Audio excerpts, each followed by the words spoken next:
Hi friends, welcome to Lakshmi Max. இன்றைக்கி என்ன பார்க்க போகிறோம்னா, இன்றைக்கி நடந்த ஆர்ஆர்பி என்டிபிசியில் கேட்ட ஜிகே கொஷின்ஸ் வந்து டிஸ்கஸ் பண்ண போகிறோம். அதாவது 16 ஜூன் 2025 கொஷின்ஸ் வந்து நம்ம டிஸ்கஸ் பண்ண போகிறோம்.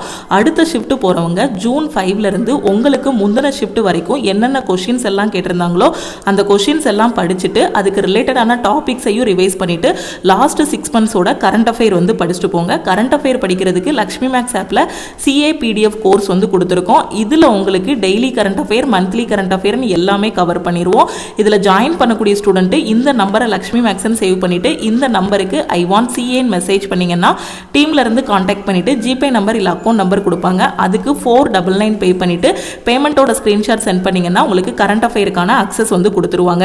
ஸோ இந்த கிராஜுவேட் எக்ஸாமுக்கும் இந்த கரண்ட் அஃபேர் யூஸ் ஆகும். அடுத்து வரக்கூடிய undergraduate and SSC exam, group D எக்ஸாமுக்கும் இந்த கரண்ட் அஃபேர் வந்து உங்களுக்கு ரொம்பவே யூஸ்ஃபுல்லாக இருக்கும். ஓகே, ஃபர்ஸ்ட் கொஸ்டின் பாருங்க. Which shortcut key is used to open the insert hyperlink dialog box? The shortcut key to open the insert hyperlink dialog box in MS Word is Control K. Okay, Wordல அந்த hyperlink ஓட dialog box open பண்றதுக்கான shortcut key என்னன்னு கேட்டிருக்காங்க. Wordல ஒரு blue color link வந்து இருக்கும், அப்படிதானே? So அதை இது பண்றதுக்கான shortcut key என்ன அப்படின்னா Control K. Who is known as Assam Kesari? So Assam kesari யாருன்னு கேட்டிருக்காங்க. அதாவது லைன் ஆஃப் அஸ்ஸாம் யாருன்னு கொஸ்டின் கேட்டிருக்காங்க. அம்பிகா கிரி ராய் சௌத்ரி. ஓகேவா? ஸோ இவங்க தான் அஸ்ஸாம் கேசரி, லைன் ஆஃப் அஸ்ஸாம்னு சொல்லுவோம். ஓகே, இவங்க யார் அப்படின்னா ஒரு Assamese poet, lyricist, singer and பேட்ரியாய்ட். ஓகேவா? ஸோ அடுத்த ஷிஃப்ட் போகிறவங்களுக்கு இவங்களோட நேமை வந்து வச்சுட்டு ஆப்ஷனில் இவங்க யாருன்னு கேட்பாங்க. ஓகேவா? ஸோ அம்பிகா கிரி ராய் சௌத்ரி. ஸோ இவங்கள தான் என்ன சொல்லுவாங்கன்னா அஸ்ஸாம் கேசரி சொல்லுவாங்க. அடுத்து பாருங்க, செபியோட சேர்மன் யாருன்னு கேட்டிருக்காங்க. ஓகே, சோ யாரு அப்படின்னு பாத்தீங்கன்னா செபியோட 11th சேர்மன் யாரு அப்படின்னா துஹின் காந்த பாண்டே. சோ இன்னைக்கு எக்ஸாம்ல கேட்டது செபியோட சேர்மன் யாருன்னு கேட்டிருக்காங்க, துஹின் காந்த பாண்டே. அடுத்த ஷிஃப்ட் போறவங்களுக்கு பாத்தீங்கன்னா இவர் எத்தனாவது சேர்மன் அப்படின்னு கேட்பாங்க. ஓகே, சோ இவர் யாருக்கு பதிலா இருக்காரு அப்படின்னு பாத்தீங்கன்னா மாதாபி பூரி புச். ஓகே, சோ இதுக்கு முன்னாடி செபியோட சேர்மனா இருந்தவங்க யாருன்னா மாதாபி பூரி புச். இவங்க வந்து 10th SEBI chairman. Okay, so இப்போ 11th செபி சேர்மனாக அப்பாயிண்ட் பண்ணியிருக்கவங்க யார் அப்படின்னு பார்த்தீங்கன்னா துஹின் காந்த பாண்டே. ஓகே, ஸோ எத்தனாவது சேர்பர்சன்கிறதையும் பார்த்துக்கோங்க, அவங்களுக்கு முன்னாடி யார் இருந்தாங்கங்கிறதையும் பார்த்துக்கோங்க. மேபி அடுத்த ஷிஃப்ட் போகிறவங்களுக்கு முன்னாடி யார் இருந்தாங்க அப்படிங்கிறதும் கேட்பாங்க. ஓகேவா? So Tuhin Kanta Pandey has been appointed as the 11th chairperson of the SEBI for a 3-year term. Okay, so இவங்க 11th சேர்பர்சன். ஓகேவா? ஸோ எக்ஸாமில் அடுத்த ஷிஃப்ட் போகிறவங்களுக்கு துஹின் காந்த பாண்டே வந்து செபியோட சேர்பர்சன். ஸோ இவங்க எத்தனாவது சேர்பர்சன் கேட்பாங்க. அடுத்து பாருங்க, GST was introduced as the days amendment act. So இது நம்ம என்டிபிசியோட டெஸ்ட் பேட்சில் கொடுத்த கொஸ்டின் தான். ஸோ ஜிஎஸ்டி வந்து எந்த அமெண்ட்மெண்ட் ஆக்ட் படி இன்ட்ரடியூஸ் பண்ணாங்க? 101 அப்படிதானே, 101வது அரசியலமைப்பு திருத்த சட்டத்தின் மூலமாக ஜிஎஸ்டி வந்து என்ன பண்ணாங்க? அமல்படுத்தினாங்க. ஓகே, அறிமுகப்படுத்தினாங்க. அதே மாதிரி 102வது அரசியலமைப்பு திருத்த சட்டம் என்ன? தேசிய பிற்படுத்தப்பட்டோர் ஆணையத்திற்கு அரசியலமைப்பு அந்தஸ்து. ஓகே, 103வது பார்த்தீங்கன்னா பொருளாதாரத்தில் பின்தங்கியவங்களுக்கு, அதாவது யாரு அப்படின்னு பார்த்தீங்கன்னா எக்கனாமிக்கலி பேக்வர்டு கிளாஸ் இருப்பாங்க இல்லையா, ஸோ அவங்களுக்கு பார்த்தீங்கன்னா 10% இடஒதுக்கீடு கொடுக்கிறது. ஓகே, ஸோ எல்லா அமெண்ட்மெண்ட்டையுமே பார்த்துக்கோங்க. அடுத்த கொஸ்டின் பாருங்க, which of the following is a wind instrument? இது வந்து ஆப்ஷனை பொறுத்து தான் நம்ம வந்து சூஸ் பண்ணணும். அதாவது ஒவ்வொரு இன்ஸ்ட்ருமெண்ட்டும் ஒவ்வொரு விதமாக நமக்கு சவுண்டு கொடுக்கும், அப்படிதானே? இப்போ புல்லாங்குழல் எடுத்துக்கிட்டோம் அப்படின்னா காற்றின் மூலமாக தான் அதோட சவுண்டு, அப்படிதானே? நம்ம குழல் ஊதும் போது தான் சவுண்டு வரும், அப்படிதானே? அப்போ ஆப்ஷனில் கொடுத்துருப்பாங்க எது விண்ட் இன்ஸ்ட்ருமெண்ட்னு கேட்டிருப்பாங்க, சில நேரம் எது வந்து விண்ட் இன்ஸ்ட்ருமெண்ட் இல்லைன்னு கேட்டிருப்பாங்க. ஸோ இது ஆப்ஷனை பொறுத்து தான் நம்ம வந்து என்ன பண்ண முடியும்னா சூஸ் பண்ண முடியும். ஸோ விண்ட் இன்ஸ்ட்ருமெண்ட் என்னென்னு பார்த்துக்கோங்க. Clarinet, saxophone, oboe, piccolo, recorder, trumpet, tuba, accordion, organ, harmonica, இது எல்லாமே பார்த்தீங்கன்னா விண்ட் இன்ஸ்ட்ருமெண்ட். ஆப்ஷனில் என்ன இருக்கோ அதை பொறுத்து நம்ம சூஸ் பண்ணணும். Which is the state bird of Rajasthan கேட்டிருக்காங்க. Great Indian bustard. இதுதான் என்னன்னா ராஜஸ்தானோட ஸ்டேட் பேர்டு. அதே மாதிரி ஒவ்வொரு ஸ்டேட்டுக்குமான முக்கியமான ஸ்டேட் பேர்டு என்னன்னு பார்க்கணும். சிக்கிமோட ஸ்டேட் பேர்டு என்னன்னா பிளட் பீசன்ட். இதுவும் நம்ம டெஸ்ட் பேட்ச்ல கொடுத்த கொஸ்டின் தான். ஓகே, அடுத்து அருணாச்சல் பிரதேஷ் கிரேட் ஹார்ன்பில். அடுத்து தமிழ்நாட்டுக்கு பார்த்தீங்கன்னா டவ் புறா. ஓகேவா? ஸோ அடுத்து வந்து மத்திய பிரதேசத்துக்கு பார்த்தீங்கன்னா Asian paradise flycatcher. Andaman நிக்கோபாருக்கு பார்த்தீங்கன்னா உட் பீஜியன். புதுச்சேரிக்கு கோயல். உத்தரப்பிரதேசத்துக்கு சரஸ் கிரேன். ஓகே, ஒவ்வொரு ஸ்டேட்டுக்கும் என்னென்ன பேர்டுங்கிறத பார்த்துக்கோங்க. On whose advice does the president of India appoint a state governor. So question repeat ஆயிருக்கு பாருங்க, முந்தின ஷிஃப்ட்டில் உள்ள கொஷின் ரிப்பீட் ஆயிருக்கு. இந்த கொஷினை நம்ம என்டிபிசியோட டெஸ்ட் பேட்ச்லையும் கொடுத்துருக்கோம், அதே மாதிரி குரூப் டியோட டெஸ்ட் பேட்ச்லையும் இந்த கொஷின் கொடுத்துருக்கோம். யாருடைய ஆலோசனையின் பேரில் இந்திய குடியரசுத் தலைவர் ஒரு மாநில ஆளுநரை நியமிக்கிறார்? யாரோட ஆலோசனையின் பேரில்? பிரதமரோட ஆலோசனையின் பேரில். On whose advice does the president of India appoint a state governor? State கவர்னரை யாரோடைய ஆலோசனையின் பேரில் பிரசிடென்ட் வந்து நியமனம் பண்ணுவாங்க அப்படின்னு பார்த்தீங்கன்னா பிரைம் மினிஸ்டரோட ஆலோசனைப்படி. When is MSME day celebrated in India? Okay, micro small medium என்டர்பிரைசஸ்ன்னு சொல்லுவோம். இந்த டே வந்து எப்போ செலிப்ரேட் பண்ணுறாங்க அப்படின்னு பார்த்தீங்கன்னா ஜூன் 27th. ஓகேவா? ஸோ MSME டே எப்போ அப்படின்னா ஜூன் 27th. அடுத்து பாருங்க பிரசிடென்ட். ஸோ இந்த கொஸ்டின் என்ன கேட்டிருந்தாங்கன்னா திமூரோட Leste's. Okay, so Timor's highest civilian award யார் வாங்கியிருக்காங்கன்னு கேட்டிருந்தாங்க. இல்லை திமூர் வந்து ஹையஸ்ட் சிவிலியன் அவார்டு யாருக்கு கொடுத்தாங்க அந்த மாதிரி கேட்டிருப்பாங்க. So president Droupadi Murmu. ஓகேவா? ஸோ இவங்க தான் receives Timor Leste's highest civilian award. திமூரோட ஹையஸ்ட் சிவிலியன் அவார்டு யாருக்கு கிடைச்சிருக்கு, யாருக்கு கொடுக்கப்பட்டது அப்படின்னு பார்த்தீங்கன்னா நம்ம பிரசிடென்ட் திரௌபதி மர்மு அவங்களுக்கு கொடுக்கப்பட்டது. ஓகே, அடுத்து தக்கூர் போல்நாத். ஓகே, ஸோ இந்த இது வந்து நேமு. ஓகேவா? So Thakur Bholanath was associated with the dash ரிவோல்ட்னு கேட்டிருந்தாங்க, இல்லை டேஷ் ரிபலியன் அப்படின்னு கேட்டிருப்பாங்க. Okay, Thakur Bholanath was associated with the எந்த ரிவோல்ட் அப்படின்னு பார்த்தீங்கன்னா தமார் ரிவோல்ட். ஓகேவா? ஸோ இந்த தமார் ரீஜியன் எங்கே இருக்குது அப்படின்னு பார்த்தீங்கன்னா இப்போ இருக்கக்கூடிய ஜார்க்கண்டில் இருக்குது. ஓகேவா? ஸோ யாருக்கு எதிராக அவர் வந்து இது பண்ணார் அப்படின்னு பார்த்தீங்கன்னா பிரிட்டிஷ். ஸோ ஹிஸ்ட்ரி கொஸ்டின் தான், கொஞ்சம் இன்டெப்த்தாக எடுத்திருக்காங்க. தக்கூர் போல்நாத் வந்து எந்த போராட்டத்தோடு தொடர்புடையவர் அப்படின்னு பார்த்தீங்கன்னா தமார் ரிவோல்ட். ஓகேவா? ஸோ அந்த தமார் ரீஜியன் எங்கே இருக்குன்னா இப்போ இருக்கக்கூடிய ஜார்க்கண்டில் இருக்குது. அந்த ரிவோல்ட் எப்போ நடந்துச்சுன்னா 1798. ஓகே, அடுத்த ஷிஃப்ட் போகிறவங்களுக்கு அந்த தமார் ரிவோல்ட் வந்து எந்த வருஷத்தில் நடந்துச்சுன்னு கேட்பாங்க. 1798. இதோட தொடர்புடையவர் யார் அப்படின்னு பார்த்தீங்கன்னா தக்கூர் போல்நாத். ஓகே, ஸோ அதே மாதிரி இல்லைன்னா இந்த தமார் இது எங்கே இருக்குன்னு கேட்பாங்க. ஓகே, ஸோ இப்போ கரண்டாக தமார் எங்கே இருக்குது, எங்க உள்ள ரீஜியன் கேட்பாங்க. ஜார்க்கண்ட்ல உள்ள ஒரு பார்ட் தான் இது அப்படின்னு பார்த்தீங்கன்னா தமார். ஓகே, இந்தியாவின் ஜார்க்கண்டின் ஒரு பகுதியாக இருக்கும் தமார் பகுதியில் ஆங்கிலேயர்களுக்கு எதிராக நடந்த தமார் கிளர்ச்சியில் தக்கூர் போலாநாத் தொடர்புடையவர். ஓகே, இது வந்து 1798 நடந்துச்சு. ஓகே, ஸோ நல்லா பார்த்துக்கோங்க, அவரோட நேம் பார்த்துக்கோங்க. அந்த தமார் இப்போ எங்க இருக்கு தெரியுமா? ஜார்க்கண்ட்ல இருக்கிறதையும் பார்த்துக்கோங்க. ஏன்னா அடுத்த ஷிஃப்ட் போறவங்களுக்கு அதே கொஸ்டினை வேற விதமா கேட்பாங்க. எப்போ நடந்துச்சுன்னா 1798. அடுத்து 2024 United Nations Climate Change Conference, also known as COP29, was held in. இந்த COP29 வந்து எங்க நடந்துச்சுன்னு கேட்டிருக்காங்க. பாக்கு, அசர்பைஜான். அசர்பைஜானோட கேபிட்டல் தான் என்ன அப்படின்னு பார்த்தீங்கன்னா அசர்பைஜானோட கேபிட்டல் தான் என்னது? பாக்கு. ஓகேவா? 2024 United Nations Climate Change Conference COP29 சொல்லுவோம். இது எங்க நடந்ததுன்னா பாக்கு, அசர்பைஜான்ல. Who was the ruler of Vidisha in 1292? 1292 விதிஷாவோட ரூலர் யாருன்னு கேட்டிருக்காங்க. யாருன்னா Alauddin Khilji. Okay, in which state the sex ratio of scheduled tribe is the highest? Okay, so எந்த ஸ்டேட் அப்படின்னு பார்த்தீங்கன்னா மிசோரம், அதே மாதிரி லக்ஷதீப். ஓகே, அடுத்து பாருங்க in which state of India scheduled caste. அடுத்த ஷிஃப்ட் போகிறவங்களுக்கு இந்த கொஸ்டின் கூட கேட்கலாம். ஏன்னா சென்சஸ்லேருந்து 2 கொஸ்டின் வரைக்கும் கேட்குறாங்க. நான் முந்தின ஷிஃப்ட்டோட அனாலிசிஸ் சொல்லும் போதே உங்களுக்கு சொல்லியிருக்கேன். சென்சஸ்லேருந்து 2 கொஸ்டின் வரைக்கும் கேட்குறாங்க. 2011 சென்சஸ் வந்து அதிகமாக கேட்குறாங்க. ஓகே, ஸோ 2011, 2001 சென்சஸ் வந்து அதிகமாக கேட்குறாங்க. ஸோ கரெக்டாக பார்த்துட்டு போங்க. In which state of India the scheduled caste population is 0 as per census 2011? Okay, 2011 ஆண்டு மக்கள் தொகை கணக்கெடுப்பின்படி எந்த இந்திய மாநிலத்தில் ஆதி திராவிட மக்கள் தொகை 0 உள்ளதுன்னு கேட்டிருக்காங்க. எங்க அப்படின்னு பார்த்தீங்கன்னா நாகாலாந்து. ஓகே, ஸோ டோட்டலாக எவ்வளோ பாப்புலேஷன் இருந்தாங்க 2011 சென்சஸ் படி 1.21 பில்லியன் மக்கள் தொகை வந்து இருந்துச்சு. அதில் மேல் எவ்வளோ பேர் இருந்தாங்க, ஃபீமேல் எவ்வளோ பேர் இருந்தாங்கிறத பார்த்துக்கோங்க. ஓகே, அதே மாதிரி செக்ஸ் ரேஷியோ எப்படி இருந்துச்சு? 1000 மேலுக்கு 943 பெண்கள் வந்து இருந்தாங்க. சைல்டோட செக்ஸ் ரேஷியோ 1000 சிறுவர்களுக்கு 919 சிறுமிகள் அப்படிங்கக்கூடிய ரேஷியோல இருந்தாங்க. ஹையஸ்ட் செக்ஸ் ரேஷியோ எங்க இருந்துச்சு அப்படின்னு பார்த்தீங்கன்னா கேரளால. அதாவது 1000 ஆண்களுக்கு 1084 பெண்கள் அப்படிங்கிற மாதிரி இருந்தாங்க.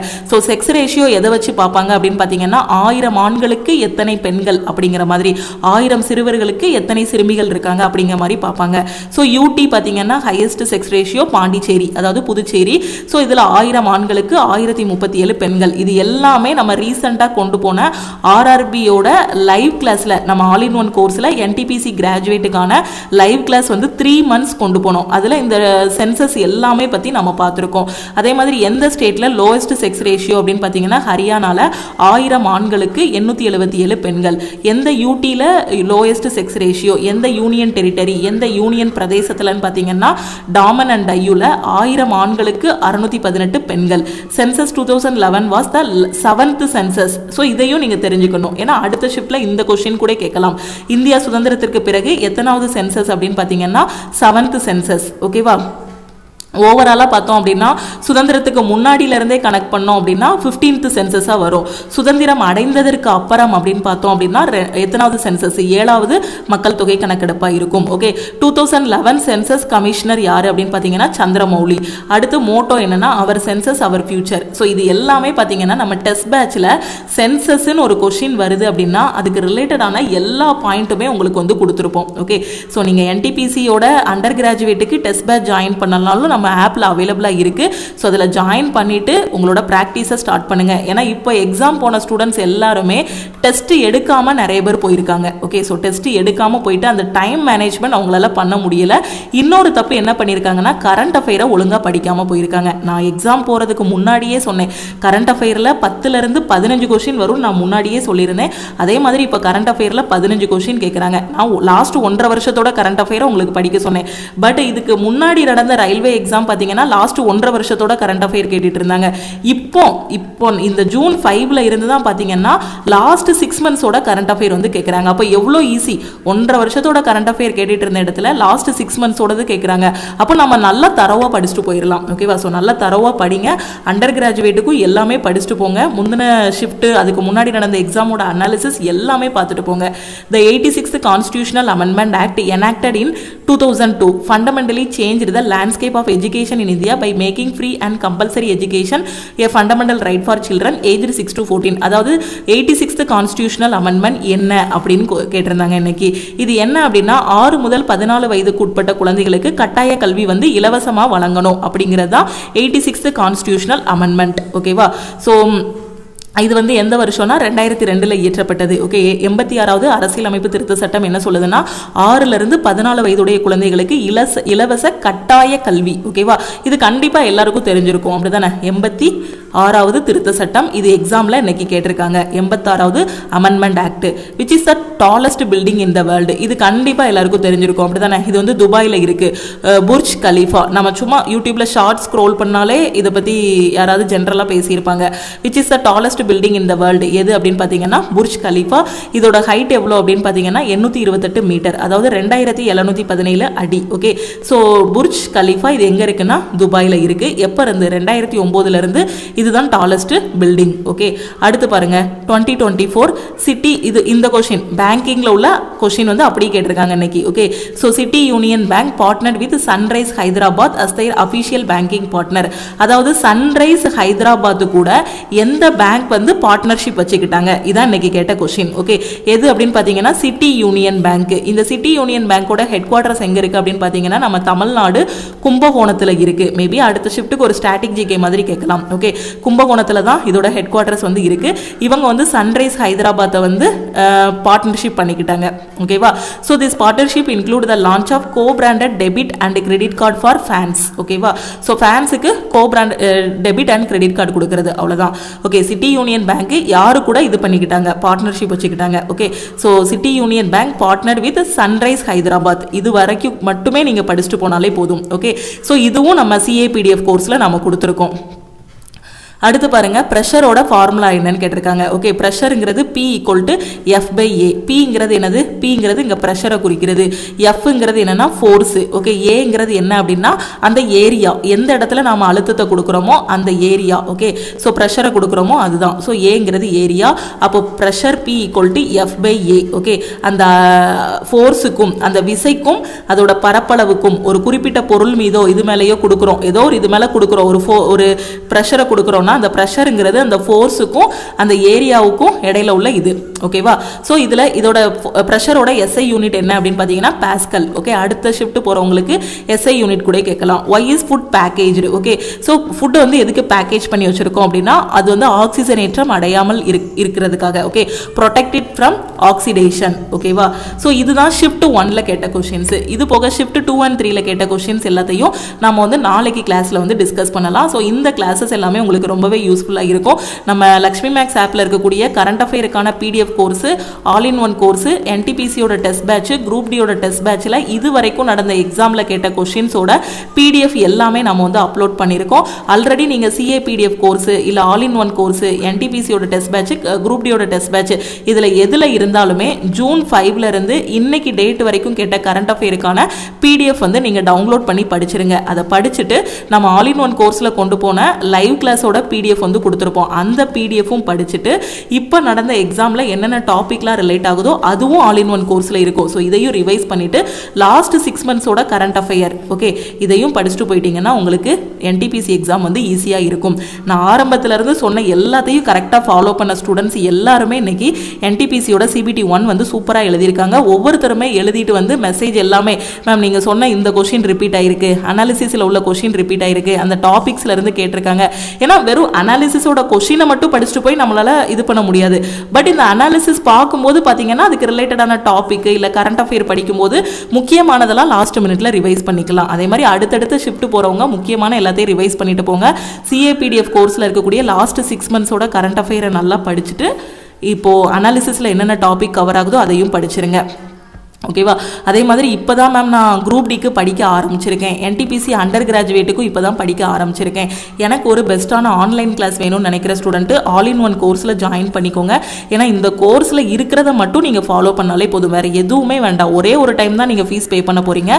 லைஃப் டைம் வேலிடிட்டினா 1999 பே பண்ணணும். அதே இது எனக்கு லாஸ்ட் சான்ஸு 1 இயருக்கு மட்டும் ஆல் இன் ஒன் கோர்ஸ் போதும் மேம் அப்படிங்கிற ஸ்டூடெண்ட்டு வெறும் 1499 மட்டும் நீங்கள் பே பண்ணால் போதுமானது. Maths, reasoning, science, general awareness எல்லா சப்ஜெக்ட்டுமே உங்களுக்கு A to Z டீச் பண்ணிடுவோம். ஒரு காம்படிட்டிவ் எக்ஸாம் கிளியர் பண்ணுறதுக்கு ஆல் இன் ஒன் கோர்ஸ் மட்டுமே போதுமானது. ஓகேவா? ஸோ இப்போ இந்த கோர்ஸில் எப்படி ஜாயின் பண்ணுறது அப்படின்னா இன்னைக்கு கூட பார்த்தீங்கன்னா சிஜிஎலுக்கான நியூ பேட்ச் வந்து ஸ்டார்ட் பண்ணியிருக்கோம். ஃபர்ஸ்ட் வீக்கோட ஃபர்ஸ்ட் டேயோட பிளான் இப்போ தான் ஸ்டூடெண்ட் படிக்க ஆரம்பிச்சிருக்காங்க. அதே மாதிரி குரூப் டிக்கான நியூ பேட்சும் ஸ்டார்ட் பண்ணியிருக்கோம்.